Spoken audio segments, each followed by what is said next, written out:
यह बात है आज से कुछ दिन पहले कर्नाटका के उडुपी की। उडुपी के एक नर्सिंग कॉलेज में कुछ हिंदू लड़कियों की वीडियो लगातार बनाई जा रही थी, सीसीटीवी कैमरा उनके बाथरूम में प्लेस करके, और उन वीडियोस को बकायदा निकाल कर वहां से मुस्लिम लड़कों के व्हाट्सएप ग्रुप में भेजा जा रहा था। और जब इसके ऊपर आउटरीच हुआ, लोगों ने इसके ऊपर बातचीत करनी शुरू की, पुलिस को टैग किया, तो इसके ऊपर कोई कार्रवाई नहीं हुई। जब किसी स्टेट के अंदर कांग्रेस की गवर्नमेंट हो तो आप इन सब मामलों में कैसे ही एक्सपेक्ट कर सकते हो कि उसके ऊपर कार्रवाई होगी। इनफैक्ट इस पूरे मामले के ऊपर जिन लोगों ने अपनी आवाज उठाई, जैसे कि रश्मि सावंत, तो उल्टा केस इनके ऊपर हो गया और पुलिस इनके घर पहुंच गई। ये मामला आपको द केरला स्टोरी मूवी की याद दिलाता होगा, जहाँ पे भी कुछ ऐसे ही सेम चीजें हो रही थी। द केरला स्टोरी मूवी में हमने देखा था कि एक मुस्लिम महिला होती है, एक मुस्लिम लड़की होती है जो कि 3-4 लड़कियों के ग्रुप में होती है, और वो किस तरीके से लड़कियों को कन्वर्ट करने के पीछे साजिश रचती है और उन्हें कन्वर्ट करवा भी देती है। लेकिन इस पूरे मामले को दबाने की पूरी कोशिश की गई कि ये जो मामला है इसको एक अलग एंगल दे दिया जाए। हर तरफ यही नैरेटिव बनाई है कि ये जो मुस्लिम लड़कियां थी जिन्होंने कि बाथरूम के अंदर सीसीटीवी कैमरे लगाए थे, उन्होंने इसको एक प्रैंक के तौर पे किया, और इसलिए ये जो लड़कियां हैं इनके ऊपर कोई कार्रवाई नहीं होनी चाहिए। अगर एक सेकंड के लिए हम लोग ये मान ले कि ये एक प्रैंक था, तो क्या यही प्रैंक अगर मुस्लिम लड़कियों के साथ किया जाए और उनके वीडियोस को हिंदू लड़कों के ग्रुप में भेजा जाए, तब क्या सेम यही चीजें होंगी?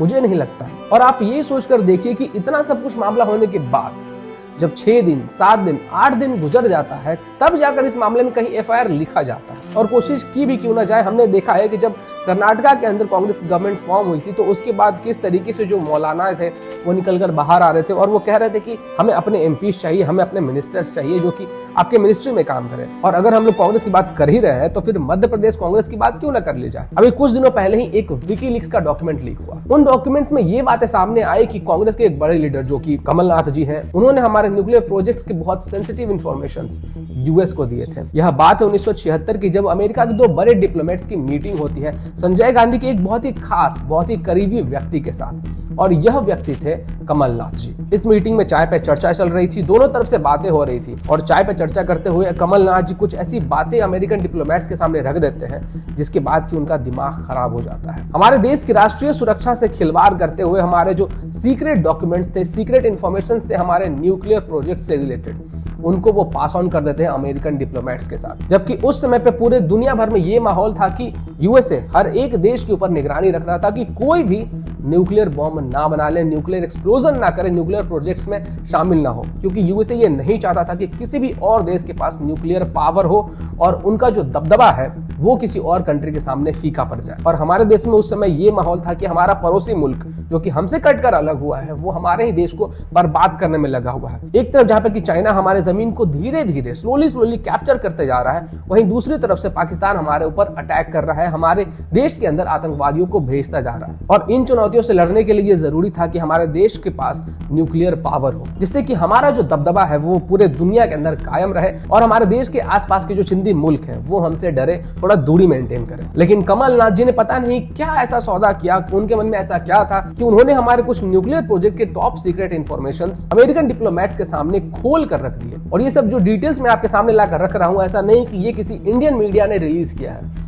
ये रिलीज किया है विकीलीक्स ने, जो विकीलीक्स ऑस्ट्रेलिया में एस्टैब्लिश हुआ था और इसके जो सर्वर्स थे वो स्वीडन में मूव कर दिए गए थे। अब मध्य प्रदेश की कांग्रेस किस तरीके से पॉलिटिकल गेम खेल रही है, इसको भी समझने की कोशिश कीजिए। और जैसा कि आपको पता है कि अभी श्रावण मास चल रहा है, और श्रावण मास के अंदर महाकाल के दर्शन कर लेना ये अद्भुत, अलौकिक और अतुल्य फीलिंग है। तो मैं आ गया था मध्य प्रदेश में महाकाल के दर्शन करने के लिए। और आपको पता होगा कि श्रावण मास में हर सोमवार को महाकाल की सवारी निकलती है। जब यह सवारी कुछ मुस्लिमों के घर के बगल से गुजर रही होती है तो इनके ऊपर थूका जाता है, महाकाल की सवारी पे थूका जाता है और उसे अशुद्ध करने की कोशिश की जाती है। जब इसका वीडियो वायरल होता है तो जैसा कि आपको पता है कि मध्य प्रदेश की गवर्नमेंट इन सब चीजों को टॉलरेट नहीं करती है, तुरंत बुलडोजर एक्शन होता है। जो लोग भी महाकाल की सवारी के ऊपर थूक रहे होते हैं उनके घरों के ऊपर बुलडोजर चलाया जाता है। विद इन फ्यू आवर्स, कुछ घंटे के ऊपर उनके घरों के ऊपर बुलडोजर चलता है। लेकिन यहाँ पे भी मध्य प्रदेश में जो कांग्रेस की गवर्नमेंट होती है इसके ऊपर भी राजनीति करती है। ये लोग कहते हैं कि मध्य प्रदेश के अंदर बीजेपी की जो गवर्नमेंट है वो लॉ एंड ऑर्डर को मेंटेन नहीं कर पा रही है, और ऐसी घटनाएं आगे जाकर कभी और ना हो, इसके लिए मध्य प्रदेश के जो सीएम है शिवराज सिंह चौहान जी, वो खुद इस सवारी में शामिल होते हैं और महाकाल की सवारी में लोगों का हौसला अफजाई करते हुए उज्जैन के गलियों में नंगे पांव जय श्री महाकाल के नारे लगाते हैं। अब क्योंकि मैं महाकाल की नगरी उज्जैन में था तो मैंने भी सोचा कि क्यों ना लोगों से बातचीत की जाए, पता लगाया जाए कि आखिर जो लॉ एंड ऑर्डर है वो कैसा काम कर रहा है। हमने बहुत लोगों से पूछताछ की, जानने की कोशिश की कि आखिर महाकाल नगरी में लॉ एंड ऑर्डर काम कैसा कर रहा है। और इसके लिए हम लोग बहुत ही जल्द आपके सामने नेक्स्ट वीडियो लेकर आने वाले हैं, जिसमें हमने पब्लिक ओपिनियन ली है और इसके साथ साथ हमने आपकी आवाज को मध्य प्रदेश की गवर्नमेंट तक पहुंचाने की कोशिश भी की है। तो मैं आप लोगों को भी सजेस्ट करना चाहूंगा कि आप लोग भी उज्जैन आकर महाकाल के दर्शन जरूर करें। जय श्री महाकाल।